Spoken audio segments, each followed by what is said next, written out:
ಹುಟ್ಟುಹಬ್ಬದ ಶುಭಾಶಯಗಳು ಅಪ್ಪ. ನಿಮಗೆ ಒಂದು ಸ್ಪೆಷಲ್ ಸರ್ಪ್ರೈಸ್ ಇದೆ. ಸರ್ಪ್ರೈಸ್? ನನಗ್ ಗೊತ್ತಿದೆ, ನನಗ್ ಗೊತ್ತಿದೆ, ನನಗ್ ಗೊತ್ತಿದೆ, ನನಗ್ ಗೊತ್ತಿದೆ. ಮತ್ತೆ ಅದೇನು?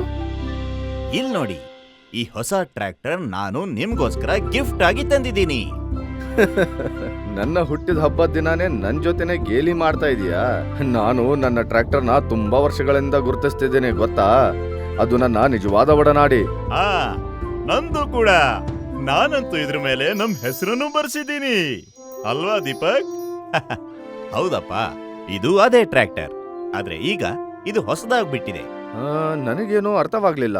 ನಾನ್ ನಿನ್ಗೆ ಹೇಳುತ್ತೇನೆ, ಈ ಟ್ರ್ಯಾಕ್ಟರ್ ನಲ್ಲಿ ನಾವು ಗ್ರೀನ್ ಸಿಸ್ಟಮ್ ಲಿಂಕ್ ಅನ್ನ ಅಳವಡಿಸಿದ್ದೇವೆ. ಅದು ಇದನ್ನ ಇನ್ನಷ್ಟು ಚುರುಕಾಗಿ ಮತ್ತು ಉತ್ತಮಗೊಳಿಸುತ್ತದೆ. ಆದರೆ ಅಪ್ಪಾಜಿ, ಇದೆಲ್ಲ ನಿಮ್ಗೆ ಗೊತ್ತು? ಏಕೆಂದರೆ ಈ ಸರ್ಪ್ರೈಸ್ ಅನ್ನ ನಾವಿಬ್ಬರು ಸೇರಿನೇ ಯೋಜನೆ ಮಾಡಿದ್ದು. ಆದರೂ ಈ ಐಡಿಯಾ ಮಾತ್ರ ಸೂರಜ್ ಅಂದೆ. ಐಡಿಯಾ ಇಂದ ಮಾತ್ರ ಕೆಲಸ ಆಗೋದಿಲ್ಲ. ಸ್ಪಾನ್ಸರ್ ಮಾಡೋರು ಯಾರಾದ್ರೂ ಬೇಕೇ ಬೇಕಲ್ವಾ? ಯಾರಾದ್ರೂ ನಮಗೂ ಹೇಳ್ತೀರಾ ಈ ಗ್ರೀನ್ ಸಿಸ್ಟಮ್ ಲಿಂಕ್ ಅಂದ್ರೆ ಏನು ಅಂತ? ಹೇಳ್ತೀನಿ. ಇದೊಂದು field installation kit. Green system link ಇರೋದ್ರಿಂದ ನಾವು ರಿಯಲ್ ಟೈಮ್ ಅಪ್ಡೇಟ್ ಗಳ ಜೊತೆಗೆ ಎಷ್ಟೋ ಬೇರೆ ಫೆಸಿಲಿಟೀಸ್ ಗಳು ಇರುತ್ತೆ. ಇದನ್ನ ನಿಮ್ಮ ಟ್ರ್ಯಾಕ್ಟರ್ ಅಲ್ಲಿ ಇನ್ಸ್ಟಾಲ್ ಮಾಡಿಸಿ ಆಪರೇಷನ್ ಸೆಂಟರ್ ಆಪ್ ನ ಮೂಲಕ ಯಾವಾಗ್ಲೂ ನಿಮ್ ಟ್ರ್ಯಾಕ್ಟರ್ ಜೊತೆ ಕನೆಕ್ಟೆಡ್ ಆಗಿರ್ಬೋದು. ಅಪ್ಪಾಜಿ, ಕಳೆದ ವರ್ಷ ನಾವು ದೊಡ್ಡಣ್ಣ ಅವರ ಹೊಸ ಟರ್ಮ್ 4 ಟ್ರ್ಯಾಕ್ಟರ್ ನಲ್ಲಿ ಈ ತಂತ್ರಜ್ಞಾನವನ್ನ ನೋಡಿದ್ದೇವೆ. ಆ ಸಮಯದಲ್ಲಿ ಇದು ಕೇವಲ ಕಾರ್ಖಾನೆಯಲ್ಲಿ ಅಳವಡಿಸಲಾದ ತಂತ್ರಜ್ಞಾನವಾಗಿತ್ತು. ಆದರೂ ಹೆಚ್ಚಿನ ರೈತರು ಇದರಿಂದ ಪ್ರಯೋಜನ ಪಡೆಯುವಂತೆ John Deere green system field installation kit ಅನ್ನ ಪರಿಚಯಿಸಿದ್ದಾರೆ. ಈಗ ರೈತರು ಗ್ರೀನ್ ಸಿಸ್ಟಮ್ ಲಿಂಕ್ ಸಹಾಯದಿಂದ ತಮ್ಮ ಟ್ರೆಮ್ 3A, 5D ಮತ್ತು 5210 ಟ್ರ್ಯಾಕ್ಟರ್ಗಳನ್ನ ಇನ್ನಷ್ಟು ಸುಧಾರಿತಗೊಳಿಸಬಹುದು ಮತ್ತು ನೀವು ಮನೆಯಲ್ಲಿಯೇ ಕುಳಿತುಕೊಂಡು ನಿಮ್ಮ ಟ್ರ್ಯಾಕ್ಟರ್ ಅನ್ನ ಸಂಪೂರ್ಣವಾಗಿಯೇ ಗಮನಿಸಬಹುದು. ಇದಂತೂ ಚಮತ್ಕಾರವಾಗಿದೆ. ನಂತರನೇ ಇದೆ. ನಾನು ಎಲ್ಲೂ ಯಾವಾಗ್ಲೂ ಎಲ್ರ ಆಕ್ಟಿವಿಟೀಸ್ ಮೇಲೂ ಕಣ್ಣಿಡ್ಬೋದು. ನಾನು ತೋಟಕ್ಕೆ ಹೋಗ್ಬೇಕು. ಅಪ್ಪಾಜಿ, ನೀವು ಸೂರಜ್ ಜೊತೆ ಕುತ್ಕೊಂಡು ಈ ಚಮತ್ಕಾರವನ್ನ ಅನುಭವಿಸಿ. ಹಾಗಾದರೆ ನೀನ್ ಹೇಳುವ ಪ್ರಕಾರ ಈ ಮೊಬೈಲ್ ಸ್ಕ್ರೀನ್ ಮೇಲೆ ಚಲಿಸುತ್ತಿರುವ ಈ ಸಣ್ಣ ಟ್ರ್ಯಾಕ್ಟರ್ ಇದು ನಮ್ಮ ಟ್ರ್ಯಾಕ್ಟರ್ ಅಂತ? ನೋಡಿ, ಇವಾಗಪ್ಪ ನಮ್ ಟ್ರ್ಯಾಕ್ಟರ್ ತಗೊಂಡು ಗದ್ದೆ ಕಡೆ ಹೋಗಿದ್ದಾರೆ.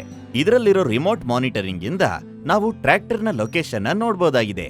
ಮತ್ತೆ ಇಲ್ಲಿ ನೋಡಿ, ನಾವ್ ಇಲ್ಲಿ ಕೂತ್ಕೊಂಡೆ ಟ್ರ್ಯಾಕ್ಟರ್ ನ ಫ್ಯೂಯಲ್ ಲೆವೆಲ್ ಕೂಡ ನೋಡಬಹುದು. ಇಷ್ಟೇ ಅಲ್ಲ ತಾತ, ಮನೇಲಿ ಕೂತ್ಕೊಂಡೆ ನೀವು ಐಡಲ್ ಟೈಮ್ ಮತ್ತೆ ಗ್ರೌಂಡ್ ಸ್ಪೀಡ್ ಕೂಡ ನೋಡಬಹುದು. ಇದರದ್ದು ಇನ್ನೊಂದು ಫೀಚರ್ ಕೂಡ ಇದೆ, ವರ್ಕ್ ಡಾಕ್ಯುಮೆಂಟೇಶನ್. ಇಲ್ಲಿ ನೋಡಿ. ಅರೆ ವಾ, ಅಂದರೆ ಈಗ ಯಾವುದೇ ಲಿಖಿತ ದಾಖಲೆಗಳನ್ನ ಇಟ್ಟುಕೊಳ್ಳುವ ಅಗತ್ಯವಿಲ್ಲ. ಒಂದಕ್ಕಿಂತ ಹೆಚ್ಚು ಟ್ರ್ಯಾಕ್ಟರ್ ಕನೆಕ್ಟೆಡ್ ಆಗಿದ್ರೆ ನಾವು ಫ್ಲೀಟ್ ಮ್ಯಾನೇಜ್ಮೆಂಟ್ ಫೀಚರ್ ನ ಯೂಸ್ ಮಾಡಿಕೊಂಡು ತುಂಬಾ ಟ್ರ್ಯಾಕ್ಟರ್ ಗಳ ಮೇಲೆ ನಿಗಾ ಮತ್ತೆ ವರ್ಕ್ ಮ್ಯಾನೇಜ್ಮೆಂಟ್ ಕೂಡ ಮಾಡಬಹುದು. ಸೂರಜ್, ಜಾನ್ ಡಿಯರ್ನವರ ಅಡ್ವಾನ್ಸ್ ತಂತ್ರಜ್ಞಾನವು ಪ್ರತಿ ಬಾರಿ ನನ್ನನ್ನ ಆಶ್ಚರ್ಯಚಕಿತಗೊಳಿಸುತ್ತದೆ. ಈಗ ಅನೇಕ ಕೆಲಸಗಳು ಸುಲಭವಾಗುತ್ತವೆ. ನಾವು ನಮ್ಮ ಮೊಬೈಲ್ನಲ್ಲಿ ಎಲ್ಲಾ ಟ್ರ್ಯಾಕ್ಟರ್ಗಳ ದಾಖಲೆಯನ್ನು ಇಟ್ಟುಕೊಳ್ಳಬಹುದು. ಖಂಡಿತವಾಗಿ ಈ ಫೀಚರ್ ಇರೋದ್ರಿಂದ ಫ್ಲೀಟ್ ಮ್ಯಾನೇಜ್ಮೆಂಟ್ ಮಾಡೋದ್ರಲ್ಲೂ ಇದು ತುಂಬಾ ಉಪಕಾರಿ. ನೀವೆಲ್ಲರೂ ನನ್ನ ಹುಟ್ಟು ಹಬ್ಬವನ್ನು ನಿಜವಾಗಿಯೂ ತುಂಬಾನೇ ಅದ್ಭುತವಾಗಿ ಮಾಡಿದಿರಿ. ಹುಟ್ಟು ಹಬ್ಬದ ಪ್ರೀತಿಯ ಶುಭಾಶಯಗಳು. ದೀರ್ಘಕಾಲ ಬದುಕಿ ಬಾಳು ಮಗನೇ. ಆಹಾ, ನಿನ್ನ ಫ್ರೆಂಡು ಜೀನುವಿನ ತರ ಗ್ರೀನ್ ಸಿಸ್ಟಮ್ ಲಿಂಕ್ ನ ಸಹಾಯದಿಂದ ಇವಾಗ ಒಂದೊಂದು ಟ್ರ್ಯಾಕ್ಟರ್ ನು ಸ್ಮಾರ್ಟ್ ಆಗಿ ಮಾನಿಟರ್ ಮಾಡಬಹುದು. ಜಾನ್ ಡಿಯರ್ ನ ಒಂದೊಂದು ಟ್ರ್ಯಾಕ್ಟರ್ ಕೂಡ ಈಗ ರೈತರ ಜೊತೆ ಪೂರ್ತಿ ಕನೆಕ್ಟೆಡ್ ಆಗಿರುತ್ತೆ. ನಿಮಗಿದು ಗೊತ್ತಾ, ಈ FIK ಯಾವ ಟೆಕ್ನಾಲಜಿ ಅಂತ ಮತ್ತಿದು ಹೇಗ್ ಕೆಲಸ ಮಾಡುತ್ತಂತ? ಆನಂದ್ ಅಂತೂ ಪೂರ್ತಿ ಕನ್ಫ್ಯೂಸ್ಡ್ ಆಗಿದ್ದಾನೆ. ಇವನಿಗೆ ಯಾರು ಅರ್ಥ ಮಾಡಿಸ್ತಾರೆ? ನೀವಿದಕ್ಕೆ ನೆಕ್ಸ್ಟ್ ಎಪಿಸೋಡ್ ನ ಕಾಯ್ಲೇಬೇಕು ಅನ್ಸುತ್ತೆ.